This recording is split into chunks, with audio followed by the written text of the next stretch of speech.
भगवान शिव कहते हैं, ये 3 बातें किसी को नहीं बतानी चाहिए। मित्रों, एक बार कैलाश पर्वत पर भगवान शिव और माता पार्वती निवास कर रहे थे। माता पार्वती ने एक दिन भगवान शिव से पूछा, प्रभु, संसार में धन और संपत्ति का इतना बड़ा आकर्षण क्यों है? लोग दिन रात धन के पीछे क्यों भागते हैं, जबकि सत्य और मोक्ष ही जीवन का अंतिम लक्ष्य होना चाहिए? भगवान शिव मुस्कुराए और बोले, देवी, धन और संपत्ति भी जीवन का एक महत्वपूर्ण हिस्सा है, लेकिन इसका सही स्वरूप और इसका सदुपयोग समझना अत्यंत आवश्यक है। मनुष्य यदि केवल भौतिक संपत्ति के पीछे भागेगा तो वह अपनी आत्मिक शांति खो देगा, लेकिन जो धन का सही उपयोग करता है वह न केवल संसार में सुखी रहता है बल्कि आत्मिक उन्नति भी प्राप्त करता है। माता पार्वती ने कहा, तो क्या आप मुझे इसके बारे में विस्तार से समझाएंगे प्रभु? भगवान शिव ने कहा, हे देवी, मैं तुम्हें एक कथा सुनाता हूं।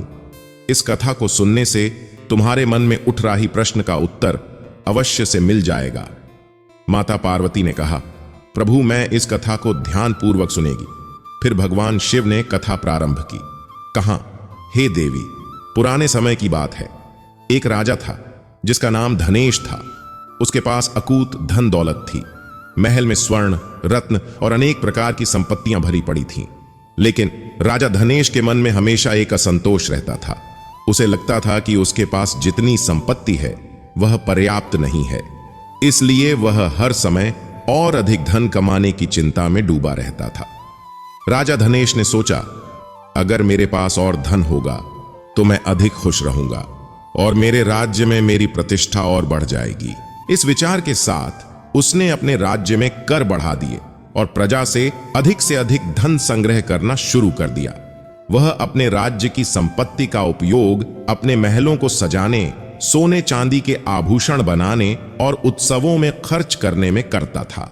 उसकी इस प्रवृत्ति के कारण प्रजा में असंतोष फैलने लगा, लेकिन राजा को इसका कोई एहसास नहीं था। एक दिन एक तपस्वी उसके राज्य में आया। वह तपस्वी बहुत ज्ञानी और सिद्ध पुरुष था।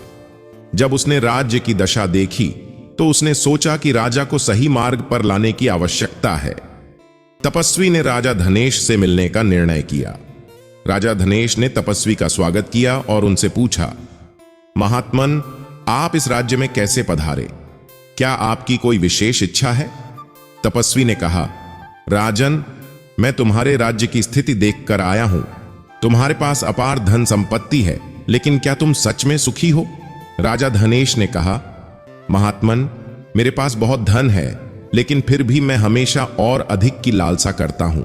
मैं कभी संतुष्ट नहीं हो पाता। क्या आप मुझे इसका कारण बता सकते हैं?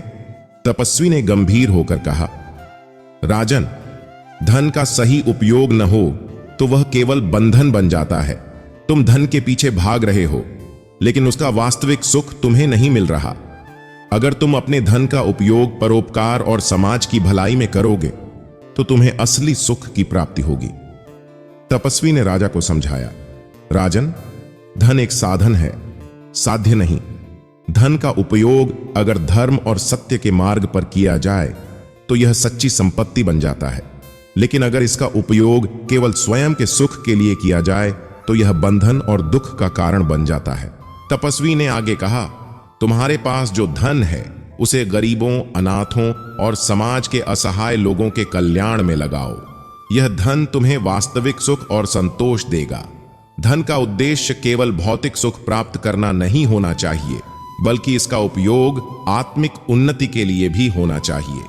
राजा धनेश ने तपस्वी के उपदेश को ध्यान से सुना और अपनी गलती को समझा। उसने निर्णय किया कि अब से वह अपने धन का उपयोग समाज के कल्याण और परोपकार के लिए करेगा। उसने राज्य में अनेक धर्मशालाएं, विद्यालय और चिकित्सालय बनवाए और प्रजा की भलाई के लिए अपने धन का उपयोग करना शुरू किया। कुछ ही समय में राजा धनेश का मन शांत हो गया और उसे आत्मिक शांति की प्राप्ति हुई। अब वह पहले की तरह असंतोष और लालच में नहीं डूबा रहता था। उसके राज्य में खुशहाली आई और प्रजा भी उसे एक धर्मात्मा राजा के रूप में सम्मान देने लगी। तपस्वी ने राजा को आशीर्वाद दिया और कहा, राजन, अब तुमने धन का सही उपयोग सीख लिया है। यह तुम्हें न केवल इस जीवन में बल्कि परलोक में भी सुख देगा। धन का सही उपयोग करने वाला व्यक्ति ही सच्चा धनवान होता है। यह कथा सुनकर माता पार्वती ने भगवान शिव से कहा, प्रभु, यह तो बहुत ही सुंदर कथा थी। इसे मैंने समझा कि धन का सही उपयोग कितना आवश्यक है, लेकिन क्या संसार में हर व्यक्ति इस सत्य को समझ सकता है?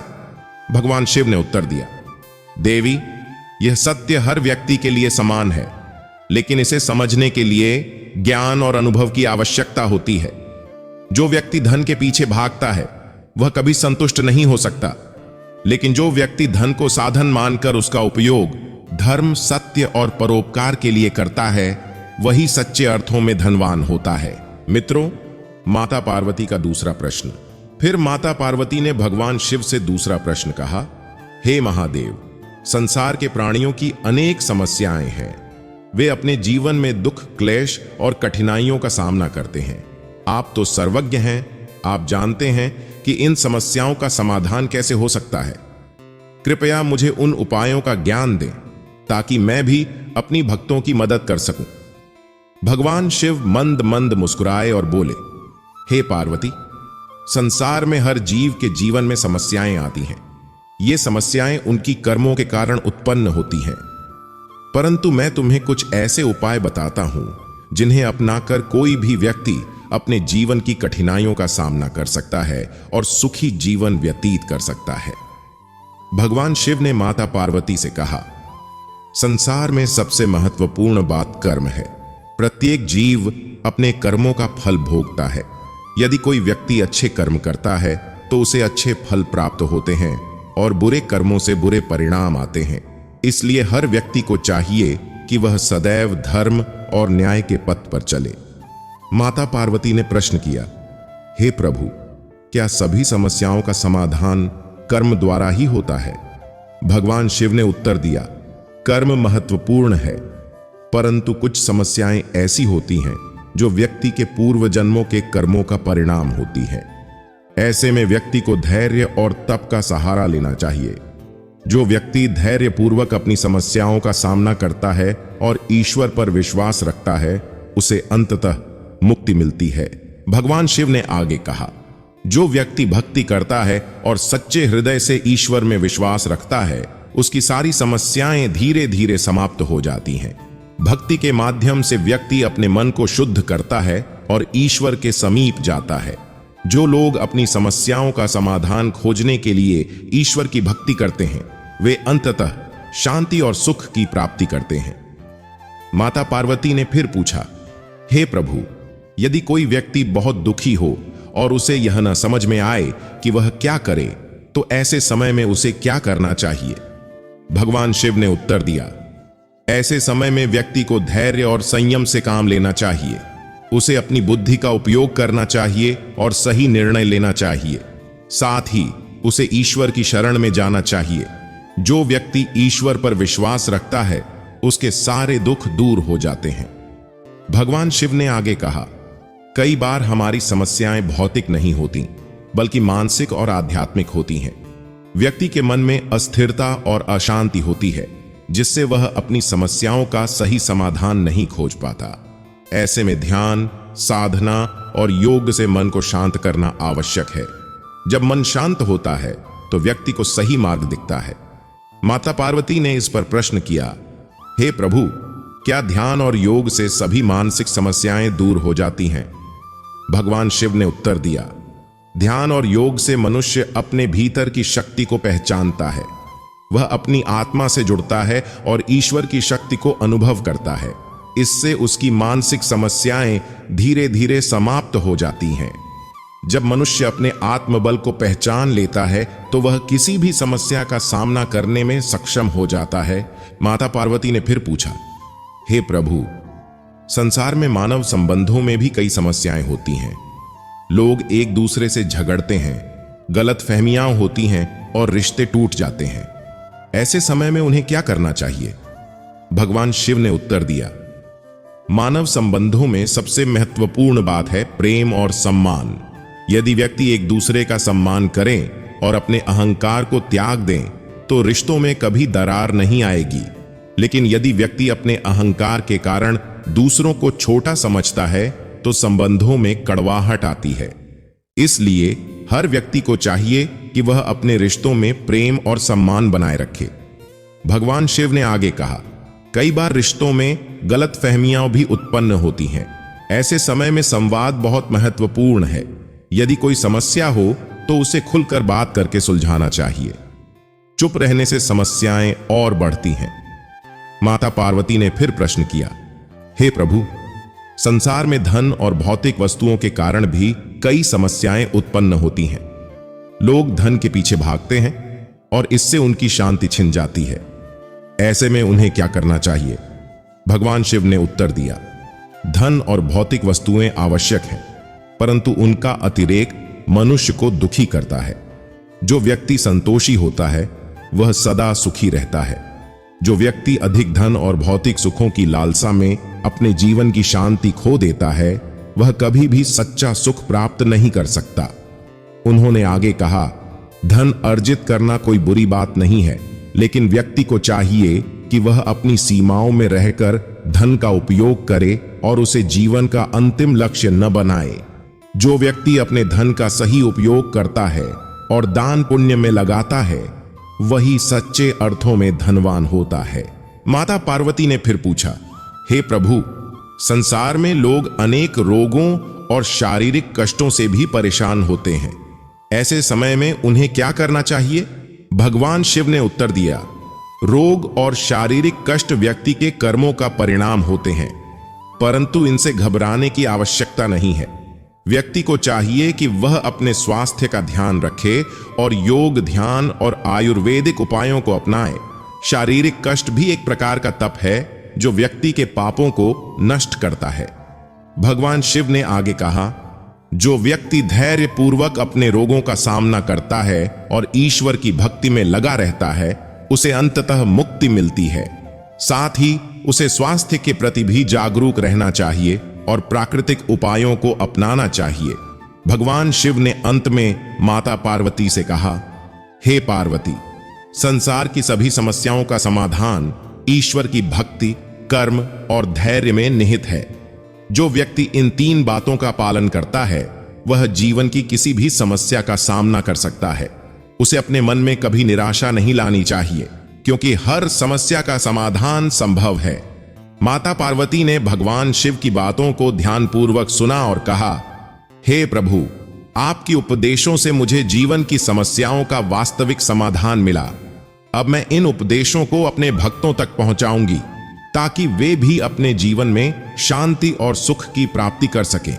इस प्रकार भगवान शिव और माता पार्वती का यह संवाद हमें सिखाता है कि जीवन की समस्याओं का सामना धैर्य, कर्म और ईश्वर की भक्ति से किया जा सकता है। प्रत्येक समस्या का समाधान हमारे ही भीतर निहित है, बस हमें उसे पहचानने की आवश्यकता है। मित्रों, माता पार्वती का तीसरा प्रश्न। फिर माता पार्वती ने भगवान शिव से तीसरा प्रश्न पूछा, स्वामी, संसार में लोग अपने जीवन के लक्ष्यों को प्राप्त करने के लिए कई प्रयास करते हैं, लेकिन उनमें से कितने सफल हो पाते हैं? आपसे कुछ मार्गदर्शन चाहती हूं कि एक व्यक्ति अपने लक्ष्यों की योजना कैसे बनाए और उसे सफलतापूर्वक कैसे पूरा करे। भगवान शिव मुस्कुराए और बोले, प्रिय पार्वती, यह प्रश्न बहुत महत्वपूर्ण है। जीवन में लक्ष्यों की योजना बनाना और उन्हें प्राप्त करने का मार्ग ढूंढना आसान नहीं है, लेकिन यह असंभव भी नहीं है।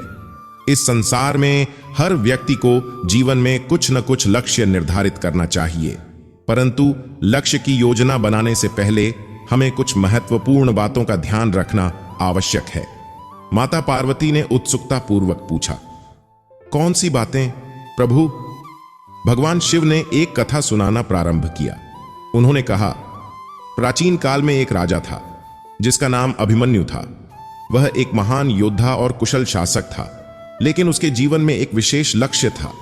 उसे एक महान सम्राट बनना था जो पूरे संसार में प्रसिद्ध हो। वह दिन रात इस लक्ष्य के बारे में सोचता रहता था, परंतु उसने कभी अपनी योजना को ठीक से नहीं बनाया।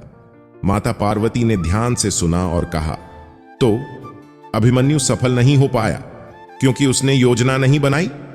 भगवान शिव ने सहमति में सिर हिलाते हुए कहा, हां पार्वती, केवल लक्ष्य बनाना ही पर्याप्त नहीं होता, उसके लिए एक सटीक योजना की आवश्यकता होती है।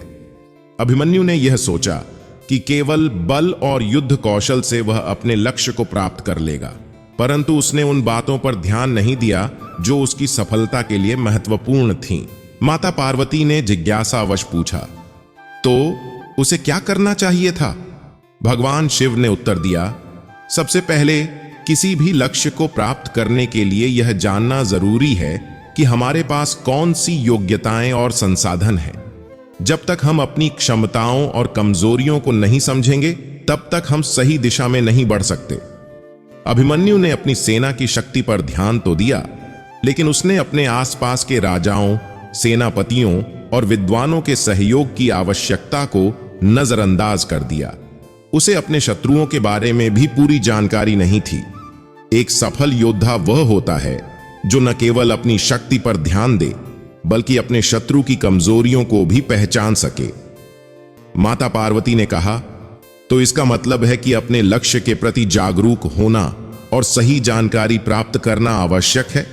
भगवान शिव ने मुस्कुराते हुए कहा, सही कहा पार्वती।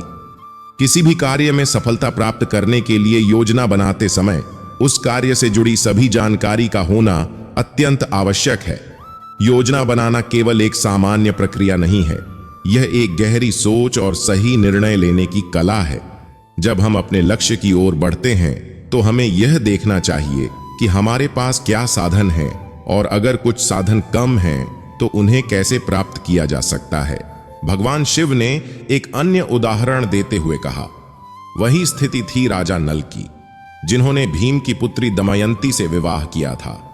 नल का लक्ष्य था अपने राज्य को समृद्ध और शक्तिशाली बनाना, परंतु उनकी योजना में एक गंभीर त्रुटि थी। उन्होंने अपनी व्यक्तिगत भावनाओं और जुए की आदत को अपनी प्राथमिकता बना लिया, जिससे उन्होंने अपने राज्य, धन और सम्मान को खो दिया। माता पार्वती ने ध्यानपूर्वक सुना और पूछा, प्रभु, तो क्या भावनाएं भी हमारे लक्ष्यों को प्रभावित कर सकती हैं? भगवान शिव ने कहा, हां पार्वती, भावनाएं हमारे कार्यों को दिशा देती हैं, परंतु अगर उन्हें सही दिशा में नियंत्रित न किया जाए तो वे हमें विनाश की ओर भी ले जा सकती हैं।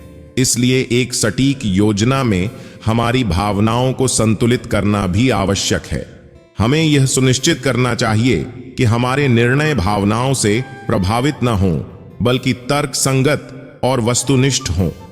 भगवान शिव ने फिर से समझाया, अब देखो पार्वती, जब हम अपने लक्ष्यों की योजना बनाते हैं तो हमें यह भी ध्यान रखना चाहिए कि हमारे मार्ग में बाधाएं आएंगी। जीवन में कोई भी लक्ष्य सरलता से प्राप्त नहीं होता। हर व्यक्ति को संघर्षों का सामना करना पड़ता है, परंतु जो व्यक्ति उन संघर्षों से डरता नहीं, वही अपने लक्ष्य को प्राप्त कर सकता है। माता पार्वती ने सिर हिलाते हुए कहा, आपका यह कथन बहुत महत्वपूर्ण है स्वामी। संघर्षों से डरने के बजाय उनका सामना करना चाहिए, लेकिन इसके लिए भी कोई योजना होनी चाहिए, है ना? भगवान शिव ने हंसते हुए कहा, बिल्कुल सही पार्वती, संघर्षों का सामना करने के लिए भी एक योजना की आवश्यकता होती है। जब हम जानते हैं कि हमें किस प्रकार की समस्याओं का सामना करना पड़ सकता है, तो हम पहले से ही उनके समाधान के लिए तैयार रहते हैं। जैसे कि एक योद्धा युद्ध के मैदान में जाने से पहले अपने शस्त्रों की पूरी तैयारी करता है, वैसे ही हमें भी अपने जीवन के युद्ध के लिए तैयार रहना चाहिए। भगवान शिव ने आगे कहा, परंतु केवल तैयारी और योजना बनाना ही पर्याप्त नहीं है। सबसे महत्वपूर्ण बात यह है कि हमें धैर्य और संयम बनाए रखना चाहिए। कई बार लोग अपने लक्ष्य के बहुत करीब पहुंच जाते हैं, परंतु वे धैर्य खो देते हैं और अपने ही प्रयासों को बर्बाद कर देते हैं। धैर्य एक ऐसी कुंजी है जो हमें सफलता के द्वार तक पहुंचाती है। माता पार्वती ने सहमति व्यक्त करते हुए कहा, आपने बिल्कुल सही कहा स्वामी।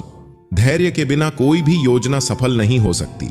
लेकिन यह भी बताइए कि जब हम अपने लक्ष्यों की योजना बना रहे हों तो हमें अपनी ऊर्जा का किस प्रकार से सही उपयोग करना चाहिए? भगवान शिव ने गंभीरता से उत्तर दिया, यह एक अत्यंत महत्वपूर्ण प्रश्न है पार्वती। ऊर्जा का सही उपयोग करने के लिए हमें अपनी प्राथमिकताओं को समझना चाहिए। कई बार हम छोटी छोटी बातों में अपनी ऊर्जा व्यर्थ कर देते हैं जो हमारे लक्ष्य से संबंधित नहीं होती। इसलिए हमें यह सुनिश्चित करना चाहिए कि हम अपनी ऊर्जा का उपयोग उन्हीं कार्यों में करें जो हमारे लक्ष्यों को प्राप्त करने में सहायक हों। ध्यान भटकाने वाली चीजों से दूर रहना और एकाग्रता बनाए रखना बहुत जरूरी है। भगवान शिव ने माता पार्वती को यह भी बताया कि एक सफल योजना वही होती है जो लचीलापन बनाए रखे। उन्होंने कहा, जीवन में परिस्थितियां बदलती रहती हैं और हमें उन बदलावों के अनुसार अपनी योजना में बदलाव करने के लिए तैयार रहना चाहिए। यदि हम अपनी योजना को बदलने के लिए लचीले नहीं होंगे तो हम असफल हो सकते हैं।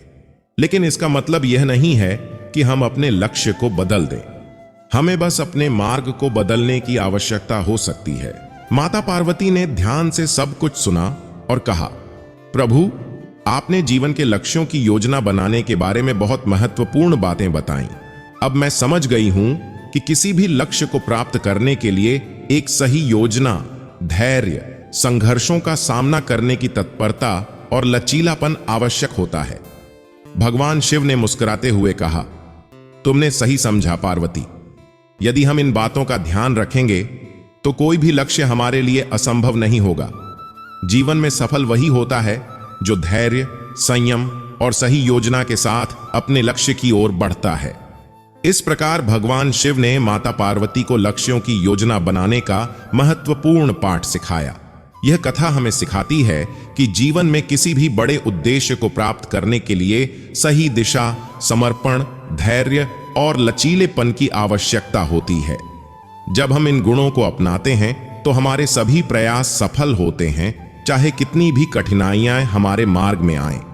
यह कथा आज भी हमें यह सिखाती है कि यदि हम अपने जीवन के लक्ष्यों को स्पष्ट रूप से निर्धारित करते हैं और सही योजना बनाकर दृढ़ संकल्प और धैर्य के साथ उसे प्राप्त करने का प्रयास करते हैं तो हम निश्चय ही अपने लक्ष्य तक पहुंच सकते हैं। अगर आपको हमारी यह कथा पसंद आए तो इसे लाइक करें, अपने दोस्तों और परिवार के साथ शेयर करें और हमारे चैनल को सब्सक्राइब करना न भूलें ताकि आप ऐसी ही और अद्भुत कहानियों से जुड़े रह सकें। और हां, कमेंट्स में गणपति बप्पा मोरया जरूर लिखें।